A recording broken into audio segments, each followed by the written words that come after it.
Hello friend, कैसे हैं सारे लोग। तो आज हम लोग हिंदी साहित्य के कुछ महत्वपूर्ण क्वेश्चन आंसर करते हैं। मेरी इस वीडियो से आपको काफ़ी सहायता मिलेगी हिंदी की प्रश्न आंसरों में। देखिए, पहला क्वेश्चन है, अष्टछाप की कवियों में प्रथम नियुक्त कीर्तिकार कवि कौन थे। पहला नंबर है नंददास, कृष्णदास, गौ है सूरदास और घौ है कुंभन दास। तो जैसे आपको पता ही था, जैसे आपको पता होगा या मैं आपको जानकारी के लिए बता दूं कि जो अष्टछाप के थे, अष्टछाप जैसे नाम से ही पता चला, अष्ट माने आठ, अष्टछाप के 8 कवि थे और जो इसके संस्थापक थे वो क्या थे, पल्लवाचार्य थे। इसके 4 कवि तो यही हो गए, नंददास, कृष्णदास, सूरदास और कुंभन दास। इसके बाद इसके 4 शिष्य, इनके जो पुत्र था विट्ठलनाथ, उसके भी 4 पुत्र, उसके भी 4 शिष्य थे, गोविंददास, छत्तीस स्वामी, नंददास और चतुर्भुज दास। तो अब हमारा क्वेश्चन है, अष्टछाप के कवियों के प्रथम नियुक्त कीर्तिमान कवि कौन थे। तो इसका राइट आंसर होगा घौ कुंभन दास। ठीक है दोस्तों, फिर हम बढ़ते हैं अपने अगले क्वेश्चन की ओर। फिर हमारा अगला क्वेश्चन है, जायसीकृत पद्मावत है। जायसीकृत पद्मावत क्या है पूछ रहा है। नंबर 1 पुराण काव्य है, धर्म काव्य है, रूप काव्य है या चंपू काव्य है। जो जायसीकृत पद्मावत था वो एक महाकाव्य था, लेकिन वो महाकाव्य के साथ क्या था पूछ रहा है। वो महाकाव्य था वो कौन सा महाकाव्य था, पुराण काव्य था, धर्म काव्य था, रूप काव्य था या चंपू काव्य था, ये पूछ रहा है। तो इसका राइट आंसर है गौ रूप काव्य, वो रूप काव्य था। अगले क्वेश्चन की ओर बढ़ते हैं। नंबर 3 प्रश्न है, बसो मेरे नैनन में नंदलाल। ये आपने सुनाई आपकी बहुत सारे लोगों ने सुना होगा। ये किसकी पंक्ति है। नंबर को है सूरदास, नंददास, मीराबाई और कृष्णदास। तो इसका जो सही आंसर है वो क्या, जो इसका सही आंसर है वो क्या है। जैसे बहुत सारा फेमस गाना है ये, बसो मेरे नैनन में नंदलाल, लगभग सभी को आइडिया हो गया होगा इसका उत्तर क्या है। तो इसका आंसर है मीराबाई। अगले क्वेश्चन की ओर चलते हैं। नंबर 4, अमय हलाहल मद भरे श्वेत श्याम रत्नार, जियत मरद झुकी झुकी परत, जेही चितवन एक बार। तो क्वेश्चन है किसकी पंक्ति है, ये किसकी पंक्ति है। तो देखते हैं। नंबर को है बिहारी, रसलीन, केशवदास और घनानंद।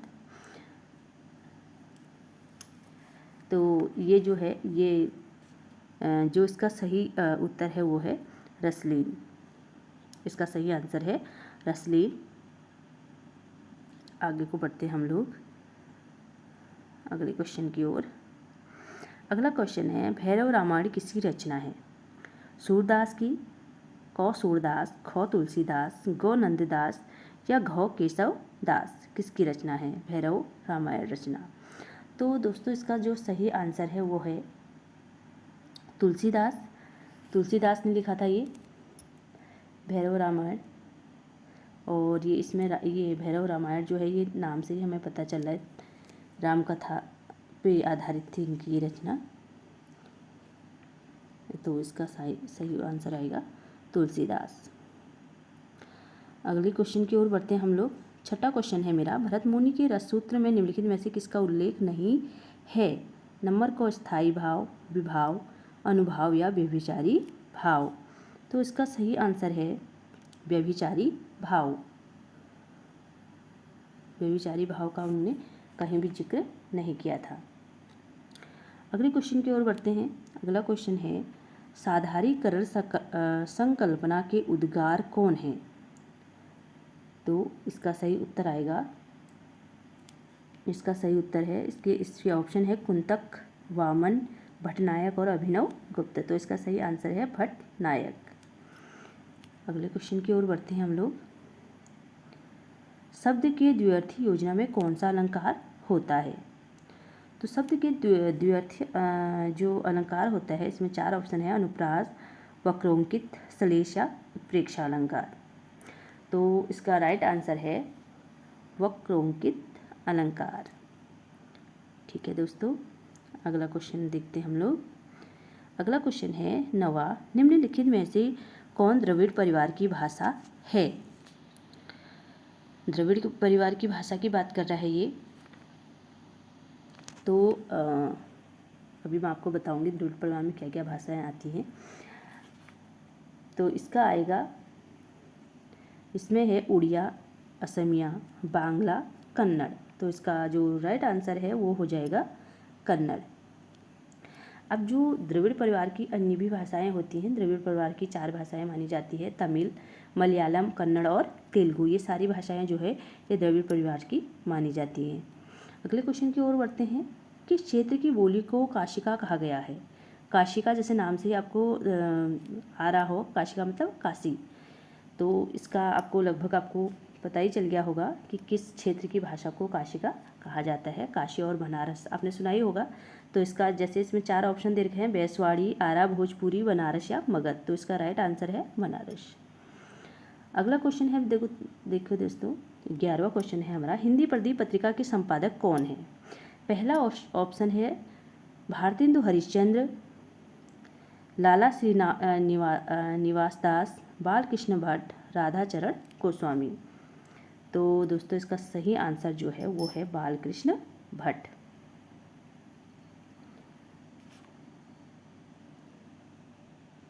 इसका सही आंसर है बालकृष्ण भट्ट। बालकृष्ण भट्ट जो थे उन्होंने इस पत्रिका की जो स्थापना की थी वो 1 सितंबर 1877 में इसका प्रकाशन हुआ था, इस पत्रिका का। तो अगले क्वेश्चन की ओर बढ़ते हैं। 12वां क्वेश्चन है, तोड़ने ही होंगे मठ और गढ़ सब किसकी पंक्ति है? नंबर 1 है निराला, नंबर 2 है रघुवीर सहाय, नंबर 2 है नागार्जुन और फिर है मुक्ति बोध। तो दोस्तों इसका जो आंसर है वो है, इसका आंसर है घ, गजानन माधव मुक्ति बोध। ये इनकी अंधेरे में कविता से ली गई लाइन है ये। और तो हम चलते हैं अपने अगले क्वेश्चन की ओर। नंबर 13 है मेरा, आवारा मसीहा किसकी रचना है? प्रभाकर की, विष्णु प्रभाकर की, विष्णु प्रभाकर की, विद्यानिवास मिश्र की, हरिवंश राय बच्चन की, नरेंद्र शर्मा की। तो दोस्तों ये रचना जो है ये है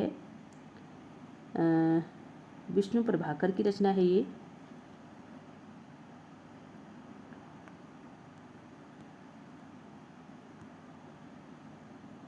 ये रचना जो है ये है विष्णु प्रभाकर की।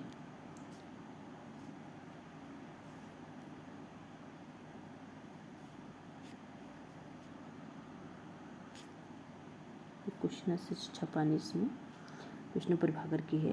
तो अगले क्वेश्चन की ओर चलते हैं। अगला क्वेश्चन है हमारा, पशु पक्षियों पर लिखित महादेवी वर्मा का रेखाचित्र संकलन है, कौन सा है? पथ के साथी, मेरा परिवार, स्मृति की रेखा या अतीत के चलचित्र। तो दोस्तों इसका आंसर है मेरा परिवार।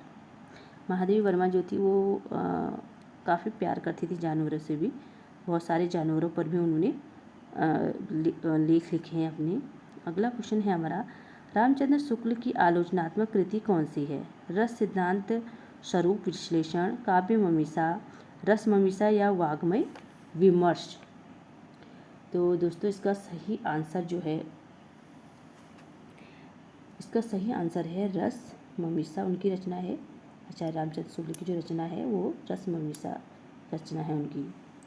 तो हम अगले क्वेश्चन की ओर बढ़ते हैं, 16वें क्वेश्चन की ओर बढ़ते हैं। इसमें है मनोविश्लेषणात्मक शैली के उपन्यासकार कौन है? तो इसमें नंबर 1 है प्रेमचंद्र, राघई राघव, इलाचंद जोशी और विनंदालाल वर्मा। तो दोस्तों जैसा आपने सुना होगा, मनोविश्लेषण शैली के जो सर्वश्रेष्ठ कहानीकार जिनको कहा जाता है वो जनेंद्र कुमार है, लेकिन इसमें जनेंद्र कुमार का नाम नहीं है, तो हमें इनमें से एक छांटना है। तो इनमें से जो है वो इलाचंद जोशी भी जो है वो मनोवैज्ञानिक लेखिका हैं। ठीक है दोस्तों, आगे को बढ़ते हैं। हमारा 17वां क्वेश्चन है मेरा, न्यूनिया किस उपन्यास का पात्र है? अनाम दास का पोथा, चारुचंद्र लेख, पुनर्वा, बाणभट्ट की आत्मकथा। तो इसका सही आंसर है वो है ए, अनाम दास का पोथा। सही आंसर क्या है इसका? अनाम दास का पोथा। तो अगले क्वेश्चन की ओर बढ़ते हैं, 18वें क्वेश्चन की ओर। देवनागरी लिपि की उत्पत्ति किससे हुई? नंबर क, खरोष्ठी, ब्राह्मी, पैचासी या कैथी। तो दोस्तों जो देवनागरी लिपि की उत्पत्ति हुई है वो ब्राह्मी लिपि से हुई है। राइट आंसर है इसका। अगला क्वेश्चन है, ठेले पर हिमालय। ठेले पर हिमालय जो है, ठेले पर हिमालय किस विधा की रचना है? उपन्यास है, कहानी है, यात्रा वृत्त है या निबंध है? ठेले पर हिमालय, सबसे पहले मैं आपको बता दूं दोस्तों, ठेले पर हिमालय जो रचना है ये धर्मवीर भारती की रचना है। धर्मवीर भारती की ये एक क्या है? यात्रा स्मरण है। तो ये क्या आएगा? यात्रा यात्रा यात्रावृत्त, यात्रावृत्त है। तो हम अगले क्वेश्चन की ओर बढ़ते हैं। नंबर 20वां क्वेश्चन मेरा है, वंदेवाड़ी विनायकों को निबंध संकलन के रचयिता कौन है? विद्यानिवान मिश्र, रामवृक्ष बेनीपुरी, गुलाब राय या प्रताप नारायण मिश्र। तो दोस्तों इसका आंसर है,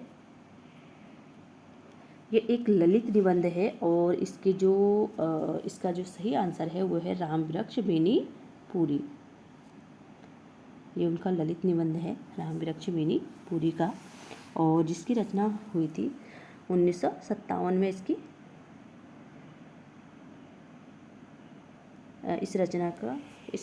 इसका प्रकाशन हुआ था। ठीक है दोस्तों, आज मैंने इतने ही क्वेश्चन कर रखे हैं। अगर मेरे क्वेश्चन आंसर आपको अच्छे लगे, आपके लिए कहीं से भी ये अच्छे आपको लगे हों, तो मेरे चैनल को लाइक और सब्सक्राइब करिए, ताकि मेरे आने वाली कोई भी वीडियो हो उसका नोटिफिकेशन आपको सबसे पहले प्राप्त हो, और मैं आगे भी आपके लिए ऐसी वीडियो बनाते रहूं। तो ठीक है दोस्तों, बाय।